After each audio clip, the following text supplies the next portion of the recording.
Hello and welcome again to Youth Education Services. Sarah Benno here. Glad you could be with me. Today I'm going to talk to you about healthy eating. It's one thing that I'm really passionate about. Australia is up there with America in leading in obesity. It is said that we have 1 in 4 children that is obese in our current schools. This is a horrible statistic. When I was actually working in the Cape and teaching in the Cape, one of the saddest things I saw was I used to spend time walking among the old island gravestones, and the gravestones had tombstones that had people dying in their 80s, and on the tombstones they're beautiful and they talk about all the things that that person has done in their life, whether they were a pearl diver, they were a professional basket weaver, they did all these wonderful things, gave back to community, were a respected elder. In the time that I was there, we actually had to stand along the sides of the road whenever there was sad news, which is a death in the family or a passing, and we would line the roads as a sign of respect for these people that had passed. The average age of those people were in their 40s. The heart disease, the diabetes and alcoholism and things like that were horrific. Unfortunately, it has affected our Indigenous community very fast, but our white community is not far off it. If we have a look at our children today, we have created Australian dietary guidelines which are supposed to help students actually have better eating behaviours, but I talk to students regularly on this particular behaviour, and we recently spoke about whose responsibility is it to ensure that we're eating healthy. And it's quite interesting with what the children say, because there was something in the paper that literally said that the government was thinking about taxing fast foods. And I said to them, but why do you think that that should be? And they said, because they're making it. And I said, but hang on a moment, who's putting it in your mouth? And as part of the conversation, they all said that they needed more education about what it was they were eating. And I said, oh yeah, but we have education on cigarettes, but we still have children smoking. And they said yes, and they literally had this little bit of a dilemma. And then we talked about it a little bit further, and they said, well, it's our parents' fault. And I said, why is it your parents' fault? And they said, because they take us there. And I said, yes, but do you nag them to take you there? So, where are we at? We have a generation of children that could die before their children because of the rate of heart disease, diabetes and all the other effects of obesity. It is a serious effect. I'm going to now talk about my firstborn. My firstborn only ate egg custard and wheat bix, and I had no extended family. I hadn't seen a lot of children grow up, and I literally didn't understand how to introduce new foods, and then because she didn't like them, I didn't try any new ones. So by the time my child was 12 months old, all she did was live off egg custard, banana and wheat bix. And I decided that really wasn't good. We also had issues about sleep, which I'll talk about in another YouTube. But we also had an issue in the fact that she literally was controlling us. So eating behaviours, they start when the children are really young. And I'm going to go back and just tell you how I think the easiest way to correct eating behaviours are. I had got to the stage that I was pretty worn down, but I decided that it was time that I would take my power back.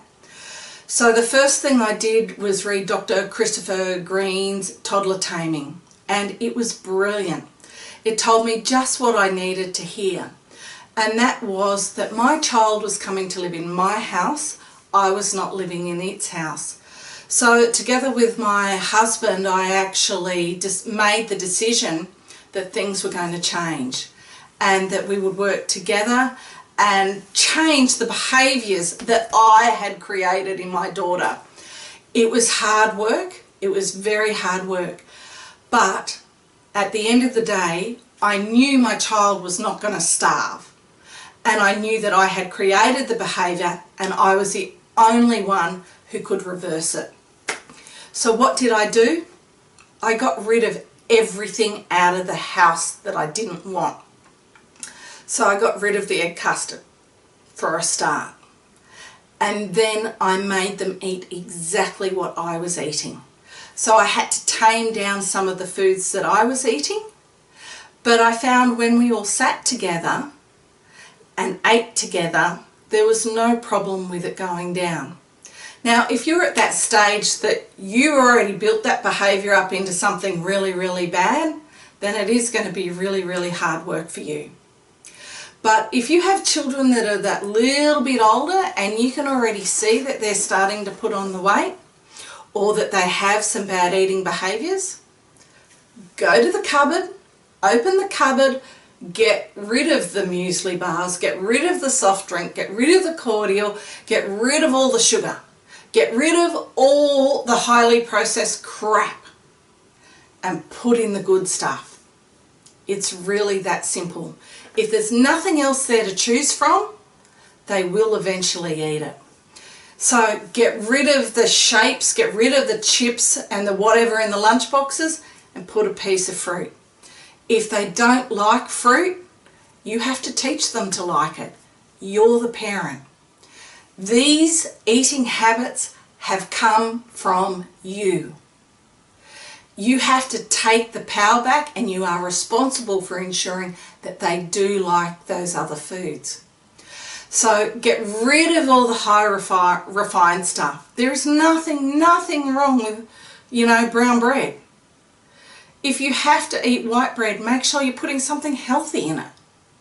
If you open their lunchbox, make sure that it is a healthy diet, because that's brain food. That's what helps our children to live. Make sure your children are having a breakfast and a breakfast that is high in low GI foods. Make sure that they're eating food that is going to allow them to last to the end of the day. Remember, if they're having sugar, that's a high GI. Sugar goes up, you reach the peak, and then you plummet down. So make sure that you're having, if you're going to have those carbohydrates, make sure they're brown foods like Vita Wheats or Rivita or things like that. Don't give them biscuits and cakes and high sugar fixes, because that's not going to make them last.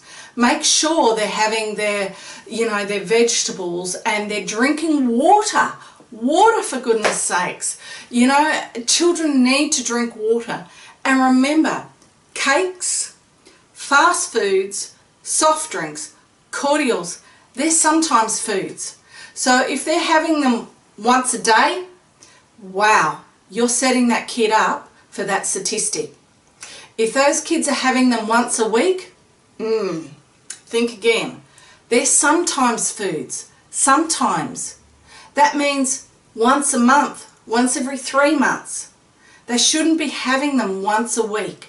It's too much. They need to be eating the good food. Remember, go to the fridge. What's in the veggie crisper? Are there vegetables? Can they eat a salad? Put on the plate what you're going to eat. I was one of these mums, that if you didn't eat it at dinner, you got it cold for breakfast. All my kids did that. My eldest and my youngest, they only ever ate it cold once. My middle child, she did about 5 times. But we never had the arguments. They knew that's what the rule was. If you didn't eat your dinner, you got it cold for breakfast. We never had fights. They just knew that was the rule. I'm not saying you have to do that, but I am saying you need to take the fight out of the argument, and if the argument can't be there, you won't have the fight. So think about it. Put on the plate what you're going to eat, and the expectation is they're to eat it too. They need those vitamins and minerals to help them grow into healthy young bodies. I hope that's helped. Thanks.